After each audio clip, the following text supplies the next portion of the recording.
आप देख रहे हैं जय भारत टीवी। नमस्कार, आपके साथ मैं हूं अंकित काला और आप देख रहे हैं जय भारत टीवी। आप सभी का बहुत बहुत स्वागत है। उत्तराखंड में साल 2022 के इलेक्शन के लिए कांग्रेस पार्टी लगातार पूरी तरीके से तैयारी कर रही है और इन सब तैयारियों के बीच में कांग्रेस पार्टी ने आखिरकार अपनी दूसरी सूची को भी जारी कर दिया है और इस सूची में कुल 11 सीटों पर कांग्रेस ने प्रत्याशियों की घोषणा कर दी है। और बड़ी बात यह है कि हरीश रावत का जो किस विधानसभा से वो विधानसभा का इलेक्शन लड़ने वाले, ये सस्पेंस कांग्रेस पार्टी ने खत्म कर दिया और इस सूची के मुताबिक हरीश रावत रामनगर विधानसभा सीट से चुनाव लड़ेंगे। इसके अलावा कैंट विधानसभा सीट से सूर्यकांत धस्माना लड़ेंगे। इसके साथ ही साथ अनुकृति गुसाई लैंसडाउन से विधानसभा का इलेक्शन लड़ने जा रही है। तो इन सब समीकरणों को लेकर के हमारे साथ हमारे संवाददाता हेम भट्ट सीधे हमारे साथ जुड़ रहे हैं लाइव। हेम, आपको आवाज़ मिल पा रही है? जी बिल्कुल। देखिए हेम, जिस तरीके से कांग्रेस पार्टी ने दूसरी सूची को भी जारी कर दिया है और बड़ी बात यह है कि हरीश रावत का जो सस्पेंस था उसको ख़त्म करते हुए हरीश रावत रामनगर से चुनाव लड़ने वाले हैं।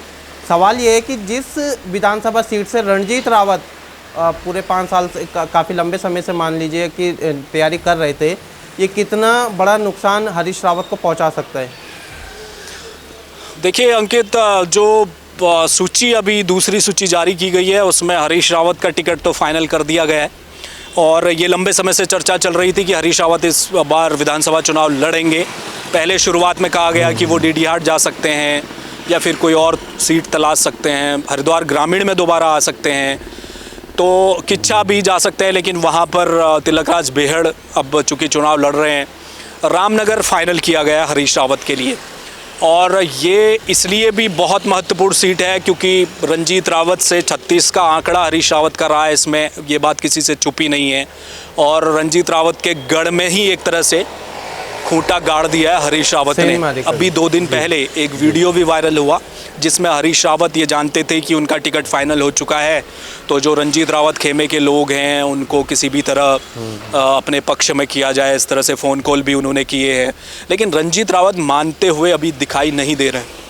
कांग्रेस के सूत्र जो हमें बता रहे हैं कि अभी जो जिन सीटों का अब बचा है कांग्रेस में जहाँ टिकट फाइनल होने हैं, वहाँ कोई एक सीट तलाशी जाएगी रणजीत रावत के लिए। उन्हें मनाने की कोशिश आला कमान भी कर रहा है। हरीश रावत से उन्हें बहुत उम्मीद नहीं है। हरीश रावत उन्हीं के घर में जाकर बैठ गए हैं। अब कितनी मुश्किल आएगी, क्या रहेगा वहाँ का चुनाव रामनगर का, और कितना कौन किसको साथ पाएगा जनता के बीच जाकर, ये तो आने वाला वक्त बताएगा। लेकिन इस समय कांग्रेस के भीतर ये जो दूसरी सूची जारी हुई है उसके बाद तमाम विधानसभा जहाँ जहाँ टिकट बटे हैं वहाँ पर विरोध भी सामने आ रहे हैं, चाहे वो कैंट हो या फिर रायपुर हो, राजपुर हो। देखिए हेम, जिस तरीके से हमारे पास भी जानकारी है, रणजीत रावत जिस तरीके से हरीश रावत की एंट्री हुई है रामनगर में, उससे काफ़ी हद तक नाराज़ हैं। क्या आपको लग रहा है या अभी आपके सूत्र क्या बता रहे हैं कि क्या रणजीत रावत के पास निर्दलीय चुनाव लड़ने का भी विकल्प है या वो किच्छा या कोई और विधानसभा सीट से चुनाव लड़ने के? बिल्कुल, देखिए लड़ सकते हैं, निर्दलीय लड़ने का ऑप्शन तो है ही, लेकिन सवाल ये है अंकित कि निर्दलीय लड़ने के लिए आपको कितनी बड़ी लड़ाई लड़नी है। आप देखिए, रणजीत रावत पूर्व विधायक रहे हैं, हरीश रावत के बड़े स्लिप सलारों में से एक रहे हैं, ये बात अलग है। लेकिन निर्दलीय जाकर चुनाव लड़ना हरीश रावत के खिलाफ या भाजपा के जो विधायक वहाँ पर होंगे, ऐसी परिस्थिति में अपनी सीट निकाल कर लाना रणजीत रावत के लिए इतना आसान नहीं है। ये बहुत मुश्किल टास्क है उनके लिए निर्दलीय जाकर लड़ना, लेकिन उनके ऑप्शन खुले हैं। उन्होंने इस तरह के इशारा किया है कि अगर वो चाहेंगे तो निर्दलीय चुनाव लड़ सकते हैं। अब देखना है कि कांग्रेस उन्हें मना पाती है, कहीं और किसी सीट से उन्हें लड़ाया जा सकता है। अगर उनके माफिक सीट नहीं मिलेगी, उनकी नाराज़गी कायम रहेगी, तो वो जाहिर तौर पर निर्दलीय ही ताल ठोकेंगे। तो इस बात में तो हेम कोई दोहराय नहीं है कि अगर रणजीत रावत की नाराजगी इसी तरीके से चलती रही तो निश्चित रूप से कांग्रेस पार्टी को इस विधानसभा के इलेक्शन में काफ़ी हद तक उसका नुकसान भुगतना पड़ सकता है। विशेषकर रामनगर या जो इससे जुड़ी हुई जो विधानसभा है उसमें काफ़ी हद तक नुकसान रणजीत रावत पहुँचा सकते हैं। हेम, एक और सवाल है आपसे।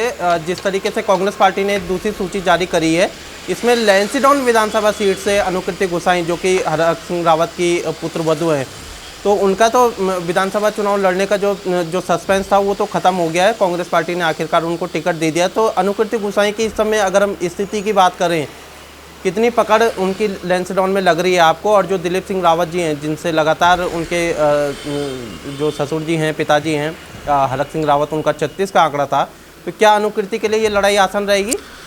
देखिए, अनुकृति नहीं है इस वक्त, और कुछ समय से वो काम कर रही हैं, समाज सेवा का वहाँ काम कर रही हैं, तमाम स्वयंसेवी संस्थाओं से वो जुड़ी हुई हैं। उनके पीछे एक बड़ा नाम है, हरक सिंह रावत उनके ससुर है। उनका चुनाव बनाने का काम हरक सिंह रावत के हाथ में है। हरक सिंह रावत की पुरानी सीट रही है। लैंसडाउन में बहुत सारे विकास के काम ऐसे हैं जिनको हरक सिंह जाकर वहां गिना सकते हैं, और उनके आधार पर अपनी पुत्र वधू के लिए वोट मांग सकते हैं। और वो टिकट भी अपनी बहू के लिए लेकर आए हैं कांग्रेस से। भाजपा में रहते हुए यही मांग उनकी चल रही थी, एक उनको अपना टिकट चाहिए था और एक बहू का टिकट चाहिए था, जो वहाँ पूरा नहीं हो पाया। वो कांग्रेस में आए, उनकी बहू को मैदान में उतारा है कांग्रेस ने। तो पूरी जिम्मेदारी जो है अपनी बहू को चुनाव जिताने की, वो हरक सिंह रावत के कंधों पर है। और ऐसा लगता है कि लैंसडाउन चूँकि उनका पुराना इलाका रहा है, पुराना क्षेत्र रहा है, बहुत सारे लोग ऐसे हैं संगठन के भी, कांग्रेस में भी, जो हरक सिंह रावत के करीब हैं। अब जाकर उन्हें देखना है। उनको अभी उनकी खुद की सीट भी डिसाइड नहीं हुई है। ये माना जा रहा है कि चौबट्टा खाल, जहाँ से सतपाल जी महाराज विधायक है, वहाँ से हरक सिंह रावत को कांग्रेस ला सकती है, क्योंकि दोनों हैवी वेट हैं, दोनों अभी मौजूदा सरकार में कैबिनेट मंत्री रहे थे, दोनों सीनियर लीडर हैं। तो दोनों को आपस में वहाँ भिड़ंत देखने को मिल सकती है। चौबट्टा खाल जा सकता है हरक सिंह रावत। तो अपनी सीट के अलावा जो लैंसडाउन की सीट है, जहां से अनुकृति गुसाई मैदान में उतरी हैं, तो इन दोनों सीटों पर हरक सिंह रावत के कंधों पर ये सीटें डाल दी जाएंगी कि आप अपनी सीट भी जीतिए और अपनी पुत्रवधू की सीट भी जिता कर लाइए। चलिए, हम इस पूरी जानकारी के लिए आपका बहुत बहुत शुक्रिया। तो कांग्रेस पार्टी की जिस तरीके से दूसरी सूची आई है, उसको लेकर के हम चर्चा कर रहे थे। इसके तमाम सियासी गुणा भाग को लेकर के हमारे संवाददाता हेमभट्ट हमारे साथ जुड़े हुए थे, जो समझा रहे थे कि कहीं ना कहीं रणजीत रावत और हरीश रावत की जिस तरीके से आमने सामने टक्कर है, इसके बाद लैंसडाउन का जो विधानसभा क्षेत्र है, जहां से कि कांग्रेस पार्टी की ओर से अनुकृति गुसाई को उतारा गया है, उनके लिए किस तरीके का चैलेंज रहेगा। तो इन सब समीकरणों को लेकर के आज हमने विस्तार से इस पर चर्चा करी। फिलहाल अगर आपको हमारा ये वीडियो पसंद आ रहा है तो ज़्यादा से ज़्यादा लोगों को शेयर करें, चैनल को भी सब्सक्राइब करें और बेल आइकन को भी प्रेस करें, ताकि लेटेस्ट वीडियो की अपडेट आप तक मिलती रहे। मुझे दीजिए इजाज़त, नमस्कार।